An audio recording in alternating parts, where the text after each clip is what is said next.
ये खूबसूरत जंगल हैं, या कहें यही तो है वास्तविक स्वर्ग, जहां पहुंचते ही मन में पॉजिटिव वेव्स आने लगती हैं।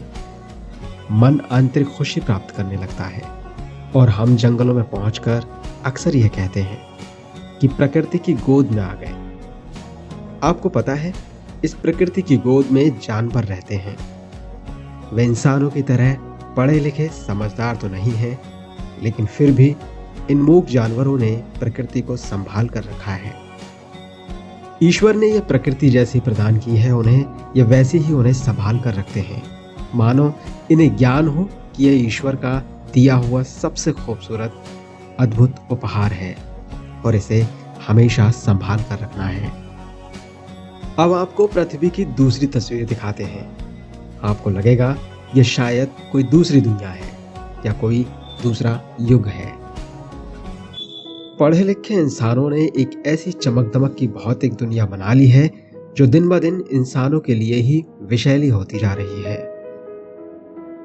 इंसान जहां पहुंचा वहीं गंदगी, दुर्गंध, मलमूत्र आदि फैलाने लगा।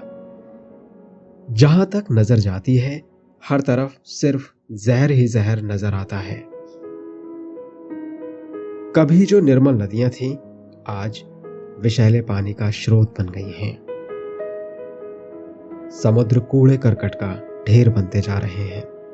जंगल कितनी तेजी से कट रहे हैं, इससे कोई अनजान नहीं है। यदि संक्षेप में कहें तो इंसान ने प्रकृति को बर्बाद करने में कोई कसर नहीं छोड़ी है। ऐसे दृश्य देखकर हमें सिर्फ रोना आता है।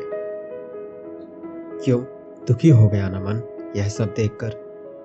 खुद में हीनता आने लगी है ना कि हम यह क्या कर रहे हैं, कैसे धीरे धीरे बर्बादी की तरफ बढ़ रहे हैं। लेकिन हमें पता है हमारा ध्येय यह नहीं होता है। लेकिन आज हम आधुनिकता के नाम पर प्रकृति से इतनी दूर निकल आए हैं कि हमारे द्वारा किया गया कोई भी कार्य प्रकृति को हानि पहुंचा रहा है, चाहे दैनिक दिनचर्या हो या फिर कोई अन्य कामकाज। साबुन, तेल, घी, नमक, मिर्च यह भी अब शुद्ध कहां है। हरी भरी सब्जी भी अब वास्तविक रूप से हरी भरी नहीं है। इनके ऐसा होने के कारण क्या है यह हम सब जानते हैं। उन कारणों पर अधिक चर्चा ना करके क्या हम आज एक प्रण नहीं ले सकते? क्यों ना हम सिर्फ अपनी जिम्मेदारियों को ठीक से निभाएं? क्यों ना हम केवल और केवल स्वयं की जिम्मेदारी लें कि कम से कम पृथ्वी प्रकृति के लिए वफादार रहें। यदि हम प्रकृति को हरा भरा करने में सहयोग नहीं कर पा रहे हैं तो कम से कम हस्तक्षेप तो बिल्कुल ना करें। यदि एक पेड़ लगा नहीं पा रहे हैं तो कोई पेड़ काटें भी ना। मुझे पूर्ण विश्वास है कि यदि हम एक छोटा कदम भी स्वयं के बदलाव में उठाते हैं तो परिणाम सुखद होंगे। इस प्रकृति की जितनी जरूरत हमें है उतनी ही इस प्रकृति को हमारी है।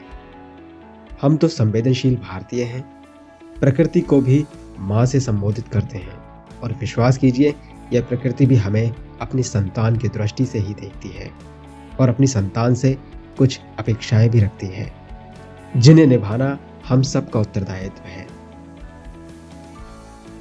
माता भूमि पुत्रो अहम पृथिव्या, अर्थात यह भूमि हमारी माता है और हम इसके पुत्र हैं।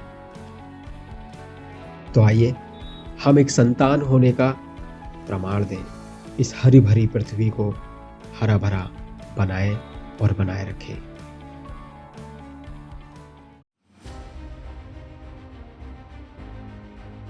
भारत की धरती केवल वीर योद्धाओं की भूमि ही नहीं रही, बल्कि प्रकृति प्रेमियों और क्रांतिकारियों का संगम भी है। आज हम बात कर रहे हैं एक ऐसे महानायक की जो पर्यावरण का रक्षक भी था और देश की आजादी का सिपाही भी, भगवान दास बिश्नोई। भगवान दास बिश्नोई का जन्म राजस्थान की पवित्र भूमि पर हुआ, जहां बिश्नोई समाज ने प्रकृति को अपने धर्म का हिस्सा बनाया। जन्म तिथि तो इतिहास के धुंधले पन्नों में खो गई, लेकिन उनकी प्रेरणा आज भी जिंदा है। भगवान दास बिश्नोई ने पर्यावरण की रक्षा के लिए अपना जीवन समर्पित कर दिया। पेड़ों को काटने से बचाने के लिए उन्होंने गांव-गांव में जागरूकता फैलाई। खेजड़िली बलिदान की गूंज को नई पीढ़ी तक पहुंचाने में उनका अहम योगदान रहा।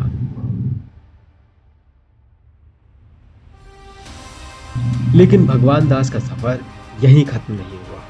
वह सिर्फ प्रकृति के रक्षक नहीं थे, बल्कि आजादी के दीवाने भी थे। उन्होंने ग्रामीण भारत में ब्रिटिश शासन के खिलाफ आवाज बुलंद की, लोगों को संगठित किया और स्वतंत्रता संग्राम में अहम भूमिका निभाई। भगवान दास बिश्नोई ने हमें सिखाया कि देश की आजादी और पर्यावरण की रक्षा दोनों ही हमारी जिम्मेदारी है। उनका जीवन हमें प्रेरित करता है कि हम भी अपने देश और प्रकृति के प्रति समर्पित रहें। सरकार को एवं सरकारी व्यवस्था को हम सब धिक्कारते हैं।